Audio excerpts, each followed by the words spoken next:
گۆڕای دەربڕینی هاو خەمیمان بۆ قوربانیانی بۆ خزم و کەس و دۆست و برادرانی قوربانیانی ئەو کارە ساتە گەورەیە کە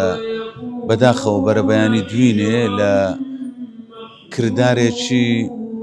بێ ئەوەی هیچ پاساوێک هەڵبگری. شش لە هاوڵاتیانی لە پێشمەرگەکانی ئەو دەبەرە شەهید بوون کە بە حەقیقەت خەمێکی گەورە بوو و بزۆر بە توندی ئیدانە ئەکەن وەکو یەشەتی زانایانی ئاینی ئیسلامی کوردستان بە کردارێکی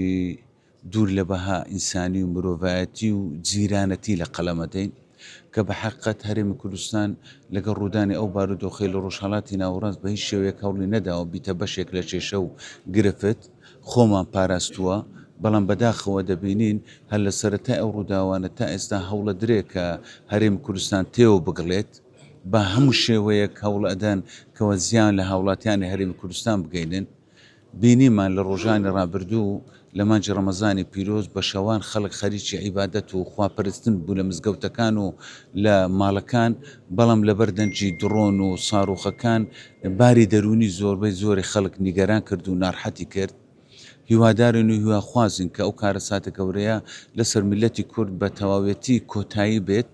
و ئاشتی بەرقرار بێت لە ناوچەکە و گەلی کوردیش لە بەڵام موسیبەت و ناخۆشیەکان بێت.